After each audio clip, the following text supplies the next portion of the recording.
eksim di leher aku belakang sini. Kupikir itu tuh dermatitis seboroid, tapi ternyata itu bukan. Jadi ketika aku ke dokter ini, dia bilang itu tuh psoriasis.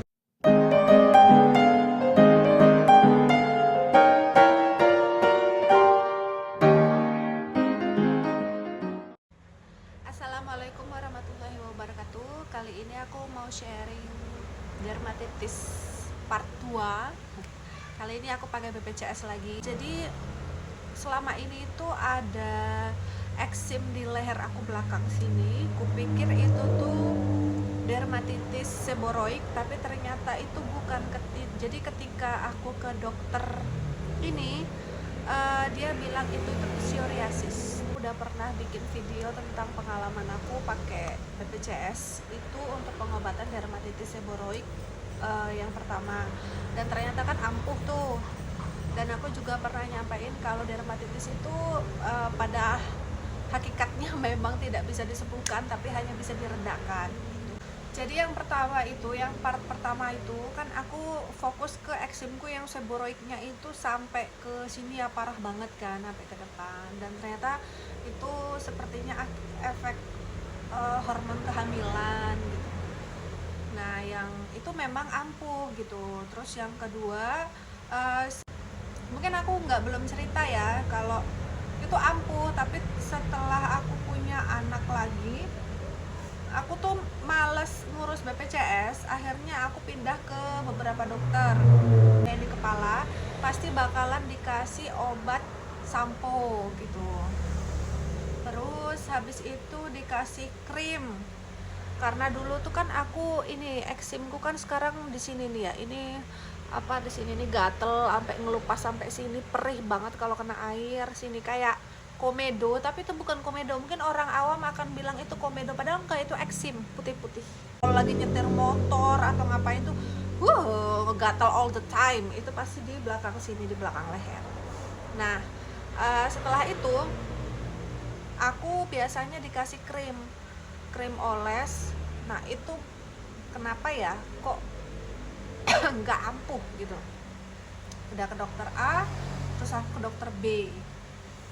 Nah, terus aku akhirnya bosen periksa karena habisnya banyak juga ya, lumayan sekali kontrol 500-an, sekali berobat harga krimnya mahal. Akhirnya aku pakai Pure Jelly.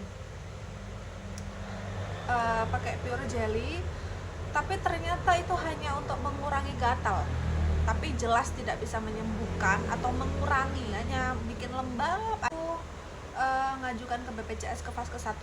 Saya bilang kalau saya mau ngobatin seboroid saya, tapi aku nggak nunjukin detail gitu ya. Aku nunjukin ini loh dok, yang ini tuh udah parah, udah gatal banget dan perih banget di sini gitu kan. Sebenarnya tuh di sini juga ada loh, cuman aku tuh malah jarang lupa, suka lupa anunya apa, ngasih krimnya. Aku ke rumah sakit Happy Land, aku ke dokter Iriani.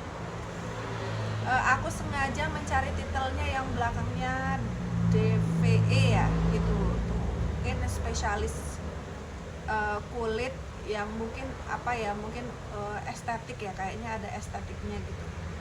Konsultasi yang pertama itu dia nanya untuk pengobatan, udah pernah pakai sampo merah? Udah dok, nggak cocok kayak gitu.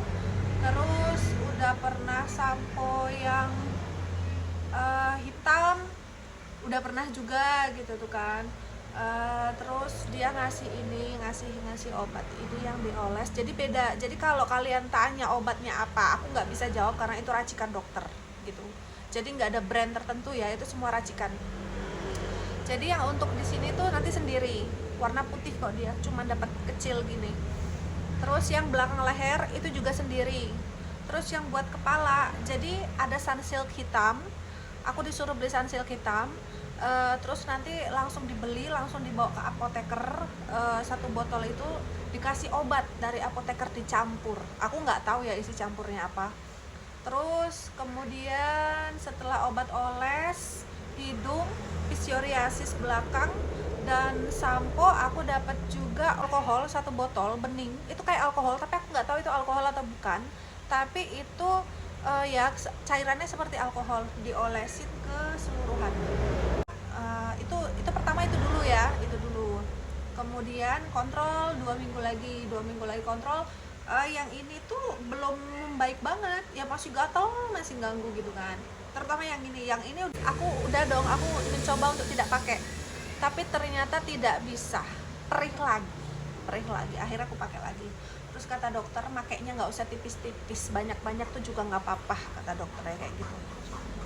Jadi kayak ya pokoknya biar sembuh gitu loh, gitu, jangan dieman mungkin maksudnya kan. Jadi kalau misal anu kan bisa minta lagi gitu. Yang kedua masih ya dilanjutin lagi, tapi ada krim. Jadi di bawah RS Happyland itu ada klinik lagi ya, ada klinik estetik gitu. Nanti ngambilnya di sana ya, harganya 50 ribuan deh gitu. Udah 51 ribu.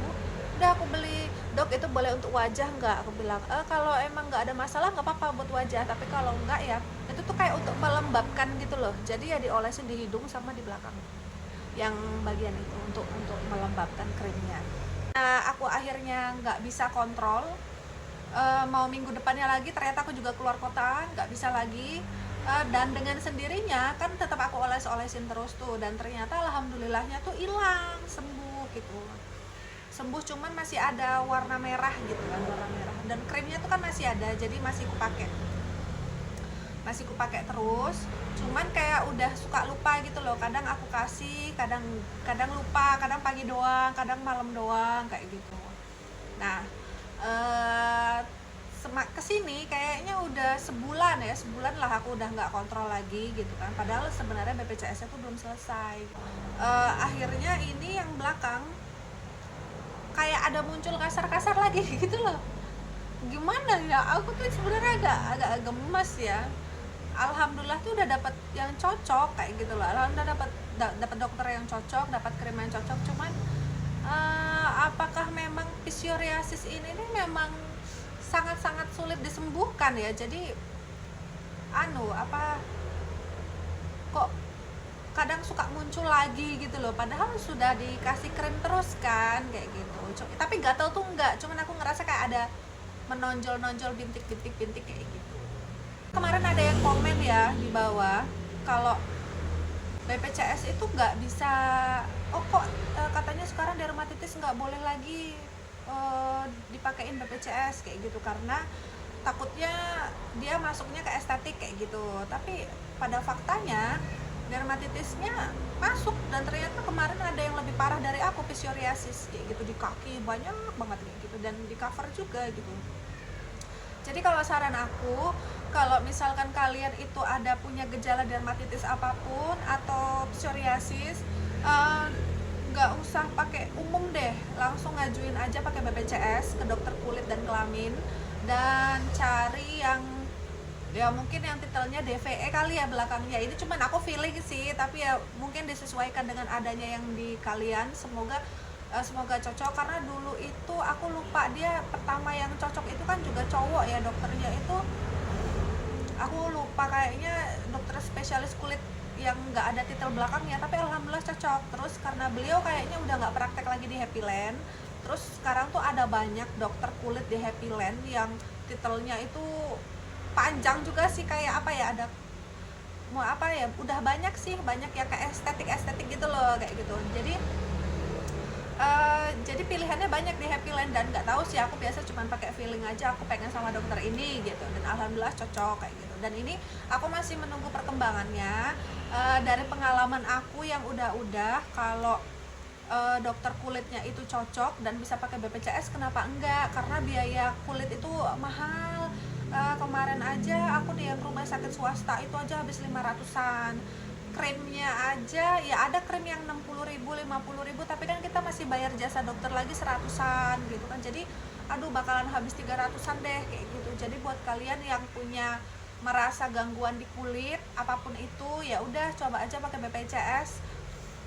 Kalau kalian pikir nanti tuh sembuh nggak ya, coba ikutin dulu prosedurnya. Kalau aku kan ini malah harusnya tuh belum selesai, tapi akunya tuh memang belum ada waktu lagi buat kontrol gitu. Pertama karena jamnya itu agak susah karena sore ya, pas anak-anak udah pulang sekolah, sementara anakku kan balita semua. Kedua emang pas lagi ada kerjaan event juga gitu kan. Jadi kebetulan aku wirausaha persewaan kostum, jadi ya itu agak susah ngatur waktunya gitu. Coba kalian ikutin aja, 2 minggu pertama, 2 minggu kedua kayak gitu masih ada berkurang nggak? Kalau berkurang terusin aja, karena kan fase ke-1 itu 1 kali rujukan sampai 3 bulan ya kan. Ya udah diikutin aja, kontrol lagi, ikut lagi, kontrol lagi, ikut lagi, jadi ikutin aja. Mana tahu kalian bisa mengkontrol itu dengan adanya krim racikan dokter, jadi besok kalian tinggal nebus obatnya aja kayak gitu. Sekian dari aku. Kalau ada yang mau bertanya-tanya silahkan nulis di kolom komentar di bawah aja, insya Allah nanti aku jawab. Semoga sharing ini bermanfaat. Assalamualaikum warahmatullahi wabarakatuh.